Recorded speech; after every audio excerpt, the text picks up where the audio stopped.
आप सब लोगों को मेरा नमस्कार, सत श्री अकाल, सबको मेरा प्रणाम। आज से 5 साल पहले पंजाब के लोगों ने बड़ी उम्मीद करके कांग्रेस पार्टी की सरकार बनाई थी, लेकिन आज कुछ सरकार नाम का कुछ दिखाई नहीं दे रहा। इन लोगों ने सरकार का तमाशा बना दिया है। सत्ता की गंदी लड़ाई चल रही है। हर उनका नेता सीएम बनना चाह रहा है। आपस में इतनी जबरदस्त लड़ाई चल रही है कि सरकार बिल्कुल गायब है। लोगों को समझ नहीं आ रहा कि हम अपनी समस्याएं लेके किसके पास जाएं। तो एक तरफ जहां सत्ता की गंदी लड़ाई चल रही है, दूसरी पार्टियों में भ्रष्टाचार और सत्ता का गंदा नाच चल रहा है। दूसरी तरफ वहीं एक आम आदमी पार्टी है जो पंजाब के विकास और पंजाबियों की तरक्की के लिए दिन रात प्लानिंग कर रही है। अब सब लोग कह रहे हैं और पूरा पंजाब तैयार है कि चुनाव के बाद आम आदमी पार्टी की सरकार पंजाब में बनेगी। सरकार बनने के बाद हम क्या करेंगे, इसकी पूरी प्लानिंग हम लोग कर रहे हैं। अभी थोड़े दिन पहले मैं आपके बीच में आया था। हमने कहा कि हम 300 यूनिट बिजली मुफ्त करेंगे। दिल्ली में करके दिखाई है, झूठ नहीं बोलते। हमने कहा हम 24 घंटे बिजली देंगे, दिल्ली में करके दिखाया है, हम झूठ नहीं बोलते। हमने कहा हम किसानों की बिजली माफ करेंगे, हमने कहा हम पुराने बिल माफ करेंगे। कल मेरी व्यापारियों के साथ मीटिंग हुई। व्यापारियों के साथ मिलकर हम लोगों ने पंजाब के लिए खाका तैयार किया। आज एक बहुत बड़ी और बहुत जरूरी गारंटी देने के लिए मैं आया हूं। वो है स्वास्थ्य की गारंटी, स्वास्थ्य सेवाओं की गारंटी, हेल्थ की गारंटी, अस्पतालों की गारंटी। आज पंजाब के अंदर इतना बुरा हाल है, अगर आप बीमार पड़ जाओ और सरकारी अस्पताल में चले जाओ, पीजीआई छोड़ के सरकारी अस्पताल, प्राइमरी हेल्थ सेंटर में चले जाओ, कम्युनिटी हेल्थ सेंटर में चले जाओ, आप बिल्कुल इलाज नहीं मिलेगा आपको। तो आपको मजबूरी में प्राइवेट में जाना पड़ता है। जिसके पास भी बेचारे के पास 2 पैसे हैं वो प्राइवेट में जाता है, और जब प्राइवेट में जाता है वहां पे बुरी तरह से लूट मची हुई है प्राइवेट अस्पतालों के अंदर। सरकारी अस्पताल में जाओ, वहां ना डॉक्टर मिलेगा, ना नर्स मिलेगी, ना दवाइयां मिलेगी, ना मशीनें काम कर रही हैं, दवाइयों की खिड़की खुलती नहीं है। आज से 7 साल पहले जब हमने दिल्ली में सरकार संभाली थी, दिल्ली में भी यही हाल था। सरकारी अस्पतालों का बहुत बुरा हाल था। सरकारी अस्पतालों में बहुत बुरा इलाज था। 5 साल 7 साल के अंदर हमने दिल्ली के पूरे अस्पतालों, सरकारी अस्पतालों की दशा बदली है। आज पंजाब के लोगों को, उनके परिवार के सदस्यों के स्वास्थ्य के लिए मैं 6 गारंटी दे रहा हूं। 6 गारंटी। पहली गारंटी, पंजाब के हर बंदे को मुफ्त और अच्छा इलाज मुहैया कराया जाएगा। ये मेरी गारंटी है, ये मेरा वादा है। मैंने 2 बातें कही हैं, मुफ्त और अच्छा। अगर मुफ्त कहो तो लोगों को लगता है कि मुफ्त चीज तो बेकार होती है। हमारा ये मानना है कि भगवान ने जितनी मुफ्त चीजें दी है वो सारी हवा मुफ्त दी है, हवा के बिना आप 1 मिनट नहीं रह सकते। हमारा मानना है कि जो मुफ्त चीजें हैं वो बहुत अच्छी होती हैं और उनको अच्छा करके दिखाएंगे हम। तो मुफ्त और अच्छा इलाज ऐसा कि आप प्राइवेट अस्पताल की तर्ज पे आपको इलाज मिलेगा। दूसरी गारंटी, सारी दवाइयां, सारे टेस्ट, सारा इलाज, सारा ऑपरेशन, सब कुछ मुफ्त होगा। दिल्ली में करके दिखाया। दिल्ली में अच्छा इलाज भी दे रहे हैं, मुफ्त इलाज भी दे रहे हैं। और आप सरकारी अस्पताल में चले जाओ, महंगी से महंगी दवाई, अगर कोई इंजेक्शन आपका 10,000 रुपए का भी आता है, मुफ्त मिलता है आपको दिल्ली के सरकारी अस्पताल के अंदर। आज पंजाब के अंदर अगर आप किसी सरकारी अस्पताल में जाओ, दवाइयां मिलती हैं? नहीं मिलती। डॉक्टर एक पर्ची पे लिख देता है, कहते हैं बाहर से ले लेना दवाई। दवाइयों की खिड़की खुलती नहीं है। आम आदमी पार्टी की सरकार बनने के बाद हर सरकारी अस्पताल के अंदर सारी दवाइयां मिलेंगी, दवाइयों की खिड़की खुलेगी। हम इंश्योर करेंगे कि सारी दवाइयां मिलनी चाहिए। आज पंजाब के सरकारी अस्पतालों के अंदर कोई मशीन काम नहीं करती, एक्सरे की मशीन काम नहीं करती, या तो मशीनें है ही नहीं, और या मशीनें काम नहीं करती, या मशीनें चलाने वाले नहीं हैं। दिल्ली में भी यही हाल था। आज दिल्ली के अंदर सारी मशीनें हैं, मशीनें काम करती हैं और मशीन चलाने वाले भी हैं। पंजाब के भी सारे अस्पतालों के अंदर दवाइयां भी फ्री मिलेंगी, सारी मशीनें भी चालू होंगी। मशीनें होंगी और मशीनें चालू होंगी। अगर किसी का 10 लाख का, 15 लाख का, 20 लाख का भी ऑपरेशन है, सरकारी अस्पताल के अंदर वो फ्री किया जाएगा। भगवान ना करे आपके घर में कोई बीमार हो, लेकिन अगर आपके घर में कोई बीमार होता है तो अब उसके इलाज के खर्चे की आपको चिंता करने की जरूरत नहीं है। उसके अच्छे इलाज की अब आपको पंजाब में चिंता करने की जरूरत नहीं पड़ेगी। अभी बहुत सारे लोग पंजाब से दिल्ली जाते हैं इलाज कराने के लिए, उनका भी इलाज मुफ्त होता है दिल्ली के अंदर।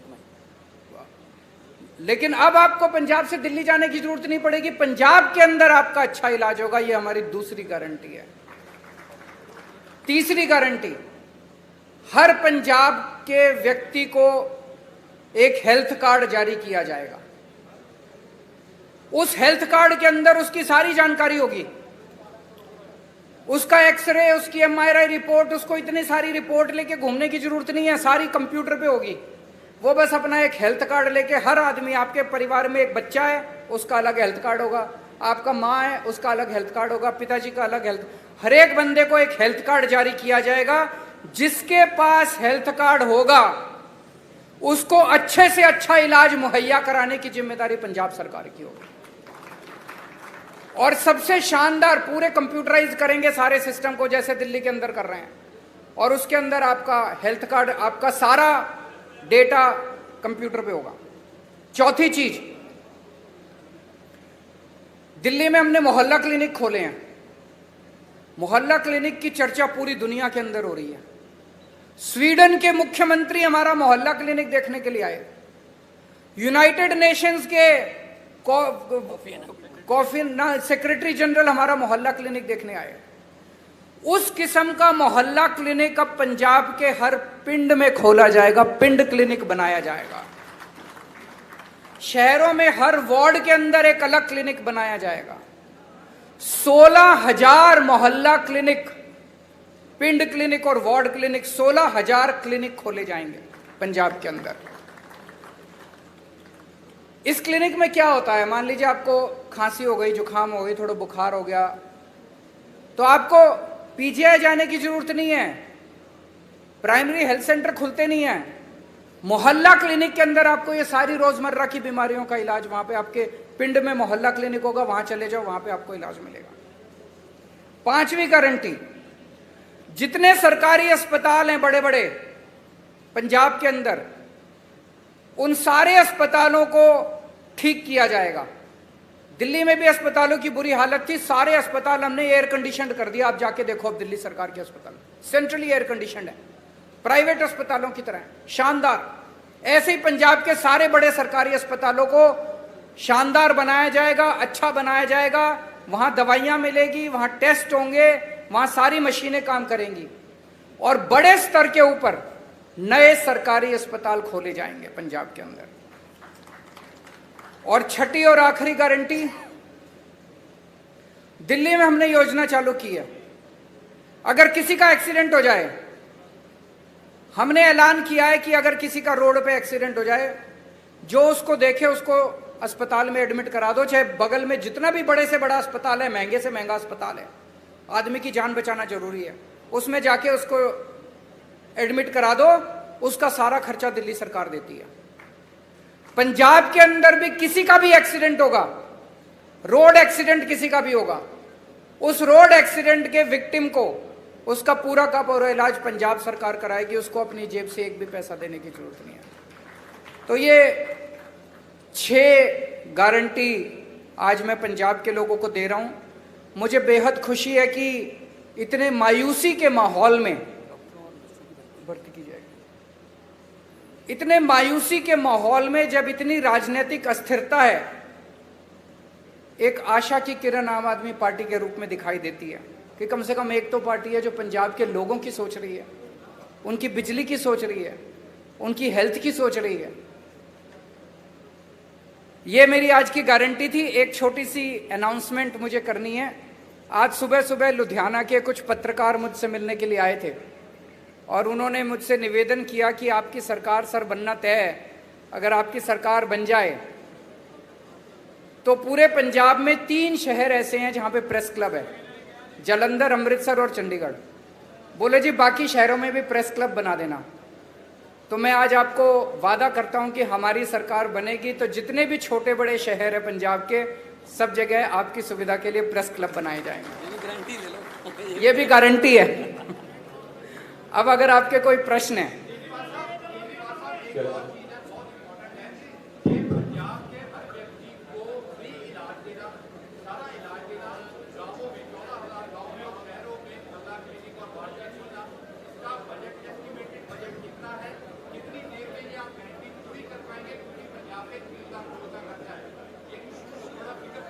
मैं आपको एक, इन्होंने बड़ा अच्छा प्रश्न पूछा है, 1 मिनट सुन लीजिए जरा।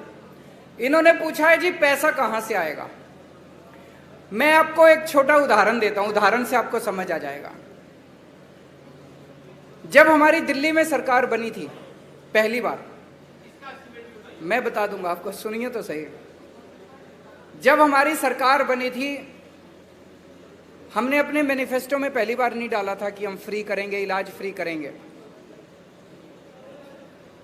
हमने एक फ्लाईओवर बनाया, वजीरपुर फ्लाईओवर।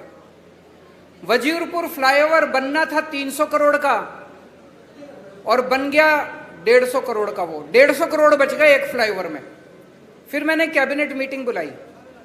कैबिनेट मीटिंग में हमने तय किया भाई ये 150 करोड़ रुपया बच गया, इसका क्या करें। तो हमने कहा भाई एस्टीमेट बनाओ कि अगर हमें अपने लोगों की सारी दवाइयां और इलाज फ्री करना हो तो कितना खर्चा आएगा। तो पता चला, अफसरों ने एस्टीमेट लगाया, पता चला 150 करोड़ आएगा। एक फ्लाईओवर के बनाने की बचत में हमने पूरी दिल्ली का सारी दवाइयां और सारा इलाज मुफ्त कर दिया। मैं आपको ये उदाहरण इसलिए दे रहा हूं, ये जो जनता के काम है ना, इन कामों को करने में ज्यादा पैसा नहीं लगता। पैसा तब लगता है जब रिश्वतखोरी में और भ्रष्टाचार में सारा पैसा लूट लिया जाता है। ये जितना मैंने कहा है, ये सारा करने में कोई बहुत ज्यादा पैसा खर्च नहीं हो। जैसे मोहल्ला क्लिनिक आप एस्टिमेट बना लो, 20 लाख रुपए का एक मोहल्ला क्लिनिक बनता है, 15,000 बनाएंगे, आप देख लो कितना लगेंगे। दवाइयां और इलाज मुफ्त करने में बहुत कम लगेगा। मैंने बताया दिल्ली का 200-250 करोड़ का टोटल पूरी दिल्ली का दवाइयों का बजट आता है, पंजाब का 300-350 करोड़ का हो जाएगा, 400 करोड़ का हो जाएगा। इससे फालतू क्या होगा। तो जो एक चीज मैं आपको कह दूं कि मैं जो कहता हूं सारा होमवर्क करके लाता हूं, इसमें मैं और भी बड़ी बड़ी चीजें कर सकता था। मैं वही चीजें लिख के लाया हूं जो मैंने दिल्ली में करके दिखाई हैं। अब पंजाब में और ज्यादा करेंगे तो दिल्ली वालों को जाके कहेंगे पंजाब में कर दिया, आप दिल्ली में भी करेंगे। अरविंद जी एक और किसी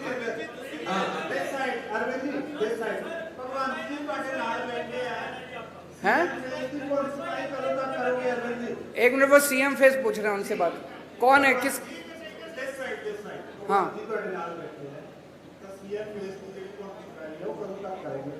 समय आने पे सीएम फेस की अनाउंसमेंट भी होगी। भगवंत मेरा छोटा भाई है। ये जो आप अखबारों में कुछ कुछ छापते रहते हो ना, ऐसा कुछ भी नहीं है। एक मिनट सुन लो, मेरी बात पूरी सुन लो। भगवंत मेरा छोटा भाई है। एक सुनो तो सही यार, सुन तो लो, बात तो पूरी सुन लो। एक टाइम ऐसा था जब ये लाखों रुपए कमाता था अपना एंटरटेनमेंट शो वगैरह करके।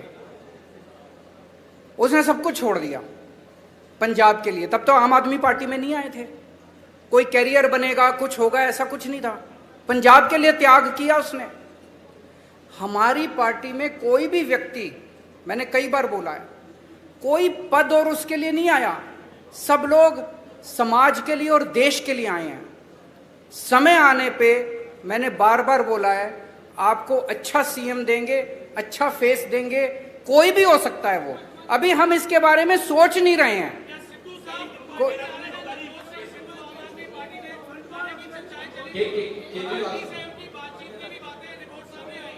वो मेरे से पूछ रहे हैं क्या सिद्धू साहब पार्टी में आ रहे हैं। ये एक हाइपोथेटिकल क्वेश्चन है, काल्पनिक क्वेश्चन है। कभी भी अगर कुछ ऐसा होगा सबसे पहले आप ही को बताएंगे। केजरीवाल साहब, कांग्रेस पार्टी दो हिस्सों ਦੇ ਵਿੱਚ ਵੰਡੀ ਗਈ ਹੈ। ਹੁਣ ਇਹ ਕਿਹਾ ਜਾ ਰਿਹਾ ਹੈ ਕਿ captain Amarinder Singh BJP join ਕਰ ਸਕਦੇ ਨੇ ਤੇ ਜਿਹੜੇ ਮੌਜੂਦਾ ਸੀਐਮ ਹੈ ਚਰਨਜੀਤ ਸਿੰਘ ਚੰਨੀ ਉਹ ਖੁਦ ਨੂੰ ਆਮ ਆਦਮੀ ਕਰਕੇ ਪ੍ਰੈਜ਼ੈਂਟ ਕਰ ਰਹੇ। ਮਤਲਬ ਜਿਹੜਾ ਤੁਹਾਡਾ ਆਈਡੀਆ ਆਈਡੀਓਲੋਜੀ ਹੈ ਉਹ ਵੀ ਕਿਤੇ ਹਾਈਜੈਕ ਹੋ ਰਹੀ ਹੈ ਤੇ ਤੁਸੀਂ ਇਸ ਚੀਜ਼ ਦਾ ਐਨਾਲਿਸਿਸ ਕਿਵੇਂ ਕਰ ਰਹੇ ਹੋ? वो ये कह रहे हैं, प्रश्न ये है कि भाई चन्नी साहब हमारी नकल कर रहे हैं, यही कह रहे हैं आप? केजरीवाल की नकल करना आसान है, अमल करना मुश्किल है। मैं एक मिनट इसको क्लियर कर देता हूं। जब पहली बार मेरी 49 दिन की सरकार बनी, 49 दिन में 32 अफसरों को जेल भेजा था जो भ्रष्टाचार कर रहे थे। हंगामा मच गया था दिल्ली के अंदर। आज मैं नहीं कह रहा, आरोप लग रहे हैं कि भ्रष्टाचारी और दागी अफसरों को बड़ी से बड़ी पोस्ट दी जा रही है। अमल करना मुश्किल है। एक मिनट, मेरे एक दिन मैं ऑफिस में बैठा था, मेरे पास एक किसी ने ऑडियो टेप भेजी व्हाट्सएप पे। उसमें मेरा एक मंत्री दूसरे किसी बंदे से 5 लाख रुपए मांग रहा था। भाई साहब, 1 घंटे के अंदर प्रेस कॉन्फ्रेंस करके मैंने उस मंत्री को सस्पेंड कर दिया और सीबीआई को केस भेज दिया। आज आरोप लग रहे हैं कि चन्नी साहब के मंत्रिमंडल के अंदर दागी मंत्री हैं, उनकी पार्टी के अंदर दागी विधायक हैं। तो मैं उनसे कहना चाहूंगा कि केजरीवाल की नकल करने के साथ साथ उस पर अमल करने का साहस और हिम्मत लेके आइए। केजरीवाल साहब, एक सबसे बड़ा जो सवाल था बेरोजगारी का। केजरीवाल साहब इधर इस तरफ बोलिए बोलिए बोलिए बोलिए बोलिए बोलिए बोलिए। एक बेरोजगारी का सबसे बड़ा इशू पंजाब में है और पंजाब में आपको लगता है कितने परसेंट आ रहे बेरोजगारी की? और दिल्ली में आपकी सरकार बनने से पहले कितनी बेरोजगारी थी और कितना आपने उसको दिया? दूसरा एसवाईआर के मुद्दे में क्या कहना आपका? बेरोजगारी बहुत बड़ी समस्या है। दिल्ली के अंदर बेरोजगारी को लेकर हमने कई सारे कदम उठाए हैं। अगर मैं ये कहूं कि दिल्ली में बेरोजगारी खत्म हो गई, ये गलत होगा। लेकिन आपको एक छोटा सा आंकड़ा देना चाहता हूं। अभी कोरोना के टाइम में बेरोजगारी बहुत ज्यादा बढ़ गई, बहुत ज्यादा लोगों की नौकरियां चली गई, फैक्ट्रियां बंद हो गई, दुकानें बंद हो गई, बाजार बंद हो गए। हमने एक जॉब पोर्टल बनाया कि जो जो लोगों को नौकरियां देनी है वो अपनी नौकरियां पब्लिसाइज कर दें, और जिन लोगों को रोजगार चाहिए वो उसके ऊपर अपना। आपको जान के ताज्जुब होगा, मैंने जब वो पोर्टल बनाया था दिल्ली सरकार ने, हमें लगा था कि अगर 25-30 हजार भी नौकरियां अगर आ जाएंगी तो हम मानेंगे कि बड़ी सफल हो गए। 2 महीने के अंदर 10 लाख नौकरियां उस जॉब पोर्टल के ऊपर आई। 2 महीने में बहुत सारे लोगों को नौकरियां मिली। जितने लोगों की नौकरियां गई थी कोरोना के टाइम में, बहुत सारे लोगों को नौकरियां वापस मिली। हमने ढेरों स्कूल बनाए हैं, ढेरों मोहल्ला क्लिनिक बनाए हैं, वहां पे हम लोगों ने हर बस के अंदर बस मार्शल नियुक्त किए हैं। इसमें इतनी नौकरियां निकली हैं, इतनी नौकरियां, हमने डोर स्टेप डिलीवरी शुरू की है, घर घर के अंदर हम इतनी नौकरियां निकली हैं। वो सारे काम पंजाब के अंदर भी किए जाएंगे और मैं समझता हूं कि इससे पंजाब के बेरोजगारों को नौकरी मिलने में सुविधा होगी। और उसके पहले कल भी मैंने कहा था, मैं चन्नी साहब से निवेदन करना चाहता हूं कि कैप्टन साहब ने प्रॉमिस की थी कि मैं हर एक को रोजगार दूंगा। उन्होंने कार्ड भी दिया था, आज तक बच्चे कार्ड लेके घूम रहे हैं। मेरी उनसे निवेदन है कि कैप्टन साहब के वादे को पूरा करें, हर बच्चे को नौकरी दें बेरोजगार को, और जब तक नौकरी नहीं मिलती वो बेरोजगारी भत्ता दें। 4.5 साल का 4.5 साल का।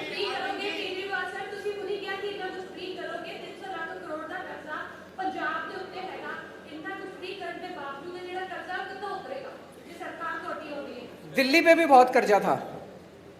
दिल्ली का बजट जब हमारी सरकार बनी घाटे में चल रहा था।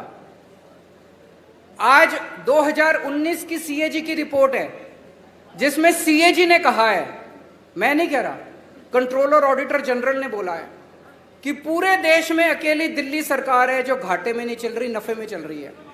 एक मिनट सुन लो, नफे में चल रही है। कैसे किया हमने? हमारी सरकार बनने के पहले दिल्ली सरकार घाटे में चल रही थी, कर्जा चढ़ा हुआ था। आज दिल्ली सरकार पे एक नए रुपए का कर्जा नहीं है।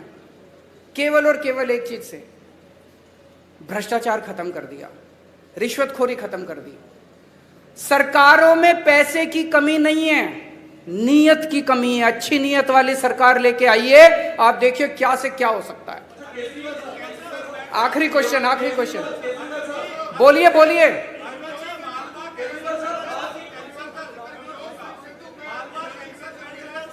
मेरे को जिसके पास माइक है वो बोल दीजिए। कोई बोल दो कोई। बोलिए।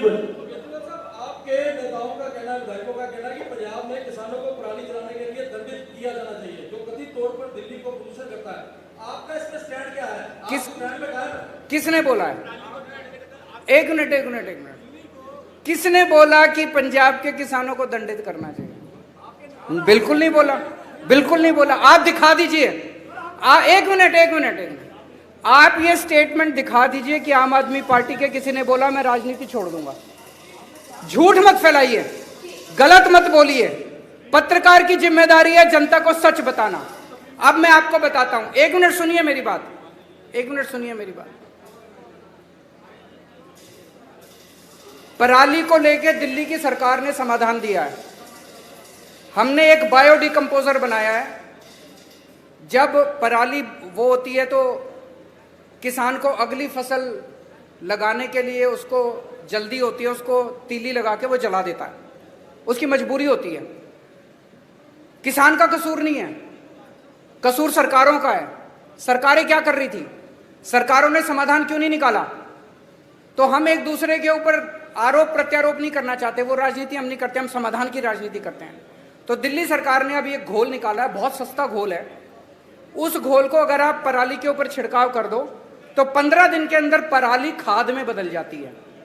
तो जो पराली समस्या थी वो पराली अब आपके लिए एसेट बन गई। इसको पिछले साल हमने एक्सपेरिमेंट करके देखा जिसके बड़े शानदार नतीजे आए हैं। अब उसकी घोल की खूब डिमांड है। दिल्ली सरकार अपने सारे किसानों के यहां उस घोल का छिड़काव फ्री में कर रही है। पंजाब सरकार भी कर सकती है। तो अगर पंजाब के अंदर सरकार बनती है तो वो छिड़काव हम सारे किसानों के खेत में फ्री में करेंगे। किसानों को जलाने की जरूरत नहीं पड़ेगी और वो सारी पराली खाद में बदल जाएगी। आम के आम गुठलियों के दाम। Thank you so much. Thank you.